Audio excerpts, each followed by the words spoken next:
Assalamualaikum warahmatullahi wabarakatuh. Perkenalkan, saya Faradila Nandaka dengan NIM 22020AF dari kelas A22 Akademi Farmasi Yamasi Makassar, dengan dosen pengampu Pak Maulana Zulkarnain Imansyah, S.Farm M Biomed. Tugas ini saya buat untuk memenuhi tugas mata kuliah biokimia. Di sini saya akan menjelaskan sedikit tentang protein.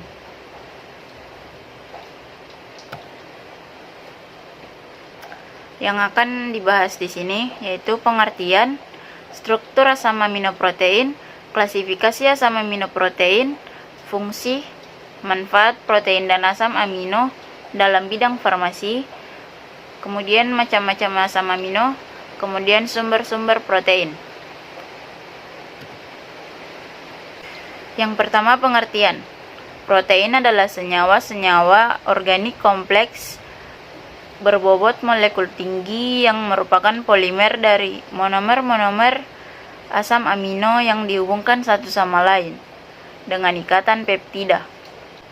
Molekul protein mengandung karbon, hidrogen, oksigen, nitrogen, dan kadangkala sulfur dan fosfor. Protein adalah suatu senyawa yang mempunyai dua gugus fungsi, yaitu gugus amino dan gugus karboksil. Kemudian struktur asam amino protein. Struktur asam amino protein secara umum adalah salah satu atom C yang meningkat 4 gugus. Gugus amina NH2, gugus karboksil COOH, atom hidrogen H, dan satu gugus sisa R dari residu, atau disebut juga gugus atau rantai samping yang membedakan satu asam amino dengan asam amino lainnya. Struktur protein dapat dilihat sebagai hierarki, yaitu 1. Struktur primer protein merupakan asam amino penyusun protein yang dihubungkan melalui ikatan peptida. Kedua, struktur sekunder protein adalah struktur 3 dimensi lokal dari berbagai rangkaian asam amino pada protein yang distabilkan oleh ikatan hidrogen. Ketiga, struktur tersier yang merupakan gabungan dari aneka ragam dari struktur sekunder. Struktur tersier biasanya berupa gumpalan beberapa molekul protein, dapat berinteraksi secara fisik tanpa ikatan kovalen, membentuk oligomer yang stabil, misalnya dimer, trimer, atau kuartomer, dan membentuk struktur kuartener. Yang keempat, struktur kuartener. Contoh dari struktur ini yang terkenal adalah enzim rubisco dan insulin. Struktur protein lainnya yang juga dikenal adalah domain.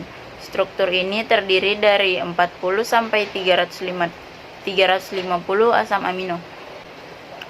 Kemudian klasifikasi asam amino protein. Berdasarkan bentuknya, protein dikelompokkan sebagai berikut. Yang pertama, protein bentuk serabut atau fibrous. Protein ini terdiri atas beberapa rantai peptida berbentuk spiral yang terjalin satu sama lain sehingga menyerupai batang yang kaku.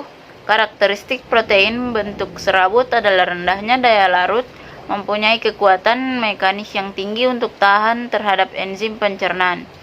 Kedua, protein globuler berbentuk bola terdapat dalam cairan jaringan tubuh. Protein ini larut dalam larutan garam dan encer, mudah berubah di bawah pengaruh suhu, konsentrasi garam, dan mudah denaturasi. Ketiga, protein konjugasi merupakan protein sederhana yang terikat dengan bahan-bahan non-asam amino. Nukleoprotein terdapat dalam inti sel dan merupakan bagian penting DNA dan RNA. Kemudian fungsi. Yang pertama, menghasilkan energi. Kedua, sebagai zat pembangun yang sangat diperlukan pada masa pertumbuhan. Ketiga, protein sebagai enzim. Keempat, penunjang mekanis. Kelima, alat pengangkut dan penyimpanan. Keenam, sebagai media perambatan impuls saraf. Selanjutnya, manfaat protein dan asam amino dalam bidang farmasi. Manfaat protein dan asam amino dalam bidang farmasi yaitu untuk penyakit kanker. Protein rekombinan termasuk antibodi monoklonal juga digunakan dalam sistem penghantaran obat dengan tujuan untuk peningkatan efektivitas dan penurunan efek toksik dari obat. Kemudian macam-macam asam amino.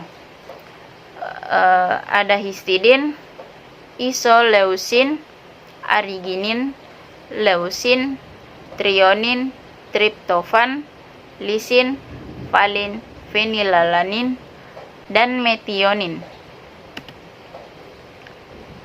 Terakhir, sumber-sumber protein. Dari nabati, yaitu ada tempe, kedelai, tahu, almond. Dari hewani, daging ayam, daging ikan, telur, dan daging sapi.